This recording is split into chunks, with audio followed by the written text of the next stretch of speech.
"If you marry me, you can touch me whenever you want," whispered the Apache beauty on their side. The twin suns rose slowly over the jagged horizons of Tlaloc. 9. A desert planet far from Earth. Its orange sands stretched for hundreds of miles, broken only by jagged black rocks and the ruins of old human settlements. The wind carried fine dust that burned the lungs of travelers, but it also whispered stories of survival. Ethan Cole, a tall man with dusty brown hair and weathered skin, rode slowly through the canyon trail. He wore a long leather duster patched with marks of past skirmishes, and his eyes scanned every ridge and shadow.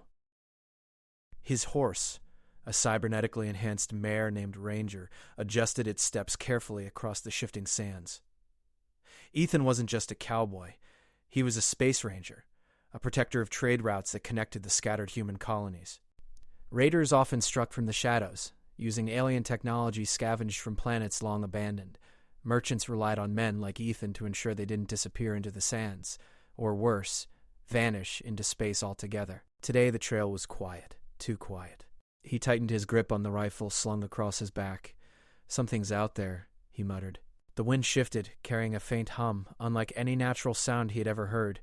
Ranger's ears twitched. Suddenly the ground shook. A hover vehicle emerged from behind a rock formation, black and jagged, armed with plasma cannons. Ethan pulled Ranger to a halt, drawing his own laser revolver. The vehicle's occupants were tall, masked raiders with glowing red eyes. The fight was swift. Ethan fired first, dodging plasma bolts that left scorching marks in the sand. Ranger kicked and twisted, evading attacks with unnatural grace. But the raiders were fast, and one of their energy nets caught Ethan by the leg, pulling him harshly to the ground. A blur of movement hit the raiders from behind. A woman, dressed in a flowing robe made of both fabric and metallic fibers, appeared out of nowhere. She moved like wind, her long black hair trailing behind her as she struck with a staff that glowed faintly with alien energy. The raiders fell one by one, their hover vehicle sparking and groaning. Ethan got up, his jaw tight. "Who are you?" he asked, awe and caution mixed in his voice. The woman studied him for a moment, her dark eyes sharp and calculating. "I am Nayeli," she said softly. "You are far from your people, stranger." Ethan nodded slowly, noting her posture. She wasn't just a fighter, she carried herself with authority. "I'm Ethan Cole," he replied. "I protect trade routes. Who are these raiders?" "They are scavengers, human and alien, who seek to take what doesn't belong to them," Nayeli said, her voice calm but firm. "You are lucky I was here." Ethan blinked. Lucky or cursed? Instead, she motioned for him to follow. Reluctantly, he led Ranger across the dunes and into a hidden canyon, where the walls were carved with symbols and glowing veins of crystal ran through the stone. "This is my home," Nayeli said. "But it is more than just a place. My people have lived here for centuries. We guard knowledge humans forgot long ago." Ethan studied her carefully. There was something ancient about her presence. A wisdom that seemed beyond the planet itself. "I've seen a lot of worlds, lady," he said, "but nothing like this. This land survives because we respect it. Outsiders rarely do. You must decide whether you will respect it or destroy it." The camp was small but well organized. Tents made from advanced materials shimmered in the sunlight while defensive drones hovered silently above. Children with glowing tattoos played near the crystal veins, their laughter echoing oddly in the canyon. Ethan noticed the elders watching him. Their eyes were sharp, filled with knowledge and suspicion. One man stepped forward, his hair streaked with silver. "You have killed our enemies," he said, "but your kind brings trouble. Why should we trust you?" Ethan met the man's gaze. "I protect the weak and the innocent," he said. "That's all I do." Nayeli stepped closer to him, her presence a shield of quiet strength. "Sometimes," she said, "even a single hand can change the tide of a storm." Here, among these people, he sensed something he hadn't felt in a long time. Hope. As the suns dipped low, painting the canyon in shades of red and gold, Nayeli took him to a small pool of water carved into the rock. Its surface shimmered like liquid glass. "My people have survived because we know the balance between science and tradition," she explained.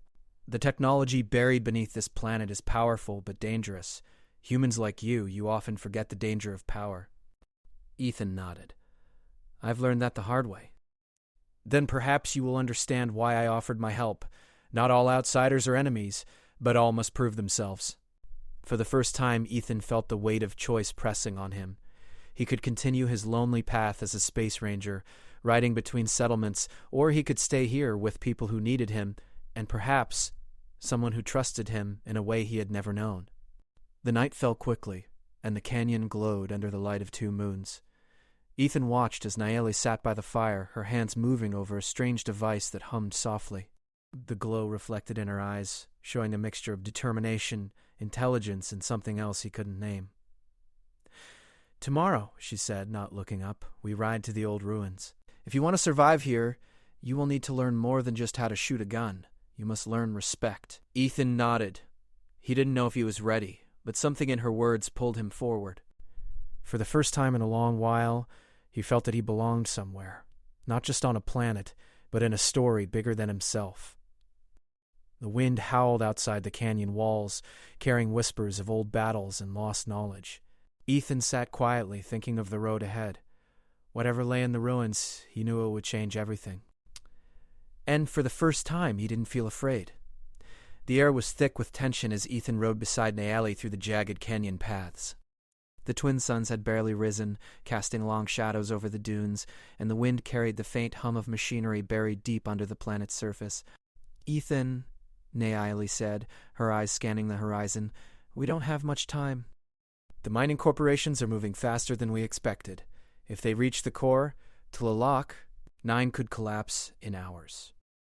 He had seen greed destroy planets before, but never a world like this, one alive, with its own heartbeat. "Then we stop them." "Whatever it takes," he said, determination hardening his voice. They reached the ruins of the ancients, a vast expanse of broken towers and half-buried machinery. The structures hummed faintly with energy, their surfaces etched with symbols that glowed faintly as if alive. Nayeli dismounted and led Ethan to a central chamber. "This is where the planet stores its energy," she explained. "It's an ancient stabilization system. If we can reactivate it, the core will hold, but it's delicate. Too much interference and it could explode." Pipes and conduits twisted like living veins, glowing crystals embedded along their lengths. "I've handled tricky tech before," he said cautiously. "But this—" "It is," Nayeli said, her voice soft but firm. "Tlalak, 9's heart is alive. It talks to us and it trusts those who respect it." As they worked, Ethan couldn't shake the feeling that they weren't alone. And he was right. High above the canyon, hovering ships cut the sky, their weapons aimed down at the ruins. The mining corporations had brought mercenaries with orbital cannons, ready to tear apart anything that stood in their way. Nayeli's eyes narrowed. "They're coming. We have to finish before they arrive." The two moved quickly, combining her ancient knowledge with his combat skills. Ethan calibrated the energy conduits while Nayeli chanted softly, her hands tracing patterns in the air. Sparks flew and the crystals glowed brighter, casting eerie reflections on the walls. Suddenly, alarms blared from above. The first orbital cannon opened fire, striking a nearby tower and sending a shower of molten rock down the canyon. Ethan and Nayeli dove for cover behind the machinery. "They're trying to break the system!" Ethan shouted over the roar. He fired his laser revolver at the mercenaries descending from hovering dropships. His shots were precise, taking down several enemies before more landed. Nayeli's staff flared with energy as she struck the advancing soldiers, knocking them back with bursts of controlled plasma. "Ethan, focus on the conduits!" "I can handle them." Ethan worked quickly, rerouting power through the ancient systems.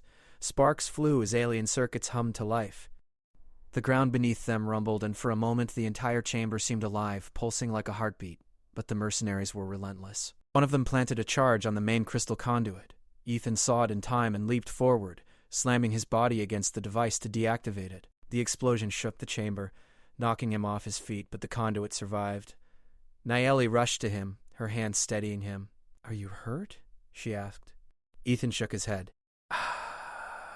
"I've had worse." But inside, he felt the weight of responsibility pressing down. If they failed, this planet and the people who trusted him would be gone. The battle raged outside, orbital weapons firing down, sand and rock exploding into the air. Nayeli and Ethan fought side by side, a perfect combination of tradition and experience. She moved like the wind, precise and powerful. He moved with calculated force, covering her as they advanced toward the core control panel. Finally, Ethan reached the panel. I can stabilize it, but it'll take all my focus, he warned. I'll protect you, Nayeli said firmly. We do this together. As he activated the system, energy surged through the crystals and conduits. The ground shook violently, and the walls of the ruins glowed with a brilliant blue light. Outside, the mercenaries were thrown back by the energy surge, their weapons short-circuiting. The orbital cannon misfired and exploded in the sky, a brilliant fireball against the twin suns. Inside, the chamber pulsed with life. Ethan's hands moved over the controls, sweat dripping down his forehead. Nayeli whispered softly, chanting in the ancient language of her people, guiding the energy like a conductor leading an orchestra. The heartbeat of Talalak, 9 grew steady. Slowly, the tremors stopped. The core stabilized. The danger was over, for now. Ethan slumped against the panel, exhausted. We did it, he said, disbelief in his voice. Nayeli looked at him, a faint smile breaking her usually serious expression. We did it together, she corrected. Alone, neither of us could have survived this, but together we are stronger than the storm. The canyon was quiet once more. The wind had calmed, and the ruins seemed to hum gently, almost in gratitude. The glow from the crystals reflected in Ethan's eyes, showing him something he had never realized before. He was no longer a lone ranger. He belonged here, with these people and with Nayeli. But even in that calm, Ethan knew the fight wasn't truly over. The corporations wouldn't give up, and the universe was vast and dangerous. Yet, he also knew one truth. With Nayeli at his side, he could face whatever came next. They climbed to the top of a nearby ridge, looking out over the desert. Fires from destroyed ships burned in the distance, but the planet itself glowed with new life. The sands seemed to shimmer as if acknowledging their victory. Nayeli placed a hand on Ethan's shoulder. The future is ours to protect, she said. But it will not be easy. We must unite both our worlds, human and Apache, to survive. Ethan nodded. I'm ready, he said, his voice firm. Whatever it takes. The two of them stood in silence for a moment, the twin suns painting the sky in gold and red. For the first time, Ethan felt a true sense of belonging. Not just to a planet or a mission, but to something larger, a future worth fighting for, a bond worth trusting. As night fell, the two returned to the ruins. Fires were lit, children and elders gathering to see the aftermath of the battle. The people of Nayeli's clan cheered, their voices echoing across the canyon. Ethan smiled faintly, realizing that he had found a home in the most unlikely of places.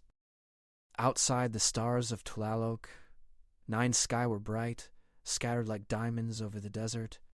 Ethan looked up and thought about the vastness of space, the dangers still out there, and the people he had sworn to protect, but for the first time he did not feel alone. He had Nayeli, and together they could face anything, even the cold expanse of the universe. And as they sat by the glowing ruins, planning the next steps to protect their world, Ethan understood the promise behind Nayeli's words. Trust, closeness, and unity were not just gestures. They were a lifeline. A promise that whatever came, they would face it together. For the first time, the lone cowboy of the stars was no longer alone. He had found a partner, a people, and a purpose. And Tlaloc, 9, against all odds, had survived to see another sunrise. The sun rose slowly over the jagged horizon of Tlaloc, 9 casting long shadows across the desert plains. The ruins of the battle still smoldered in the distance, smoke curling into the sky like black ribbons.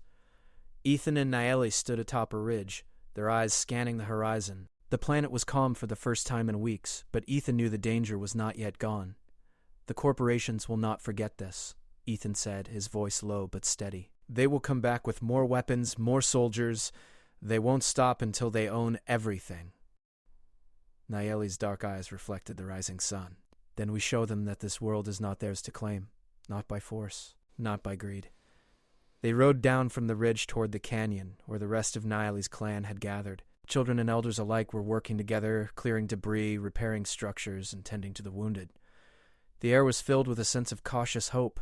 Ethan dismounted and helped an elder carry a heavy piece of machinery. I've never seen people work like this, he admitted. Even after battle, you all keep rebuilding, keep fighting. Nayeli placed a hand on his shoulder. We survive because we must, but also because we care, for our people, for the land, for each other. You can learn that too, Ethan. You just have to choose to belong. Ethan nodded, feeling the weight of her words. For years he had wandered through space, protecting routes and settling disputes, but he had never truly belonged anywhere. Until now. A distant rumble shook the canyon. Ethan's eyes narrowed. They're coming. The corporations. Bigger ships, faster guns. We don't have much time. Nayeli raised her hand, signaling everyone to prepare. We will not fight like humans or aliens alone. We will fight as one. Together, the mercenary ships appeared above the horizon, dark silhouettes against the twin suns. Their weapons glowed ominously, threatening destruction. But this time Ethan and Nayeli were ready. The Apache clan had integrated the planet's ancient technology with their own strategies, creating defenses that glimmered with energy, almost invisible until activated. Ethan mounted Ranger and rode alongside Nayeli. "Let's show them what it means to underestimate a planet and its people," he said.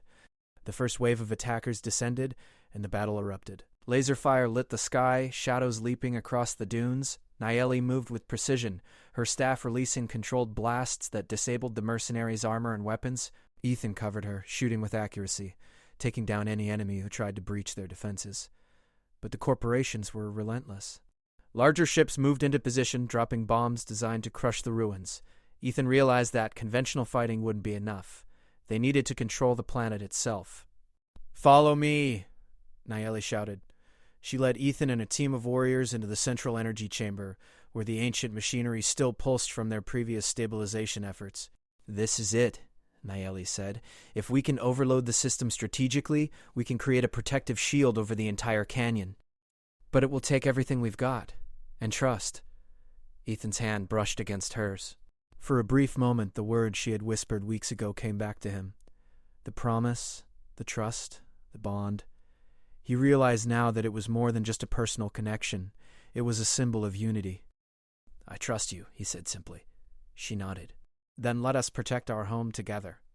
Inside the chamber, they worked in perfect synchronization. Nayeli directed the flow of energy through the conduits, her chants guiding the currents like a river of light. Ethan adjusted the panels, rerouting power with steady hands. Sparks flew, machines hummed, and the walls glowed with a vibrant blue energy that seemed to breathe life. Outside, the attackers were met with a sudden wave of energy. Shields formed above the canyon, invisible until they activated, deflecting bombs and bullets. The mercenaries faltered, their weapons failing one by one. But the corporations had brought one last weapon, a massive orbital cannon, aimed directly at the canyon's heart. Ethan realized they had only seconds to act. "Nayeli, I'll handle the cannon," he shouted. "You stabilize the energy. Be careful." Ethan sprinted toward a ridge that gave him a line of sight to the cannon. Using a combination of speed and precise shots, he fired at the cannon's targeting system, disabling it just as it prepared to fire. Sparks and fire exploded around him, but he stayed on his feet, driven by determination. Meanwhile, Nayeli's energy flow reached its peak. The chamber glowed like the sun itself, and a wave of protective energy radiated across the canyon. The attackers were thrown back, their ships disabled, their forces scattered. When the dust settled, silence returned. The mercenaries had retreated, and the corporate threat was temporarily neutralized. Ethan and Nayeli stood side by side, exhausted but victorious. The clan cheered, rushing toward them, their voices echoing across the canyon. Children ran in circles, elders clapped, and the warriors raised their staffs and rifles in triumph. Ethan felt a warmth he had never experienced before. He was part of something bigger than himself. Nayeli turned to him, her eyes reflecting pride and relief. "We did it. Together." "Together," he repeated. For the first time, the loneliness he had carried through the stars was gone. He had found a home, a purpose, and a partner who shared both.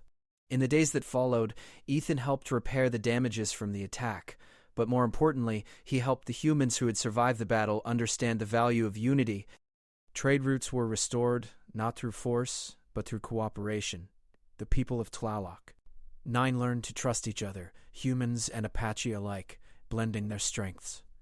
One evening, under the light of twin moons, Nayeli approached Ethan. "You've proven yourself," she said softly. "Not just in battle, but in trust, respect, and courage. You belong here, if you choose it."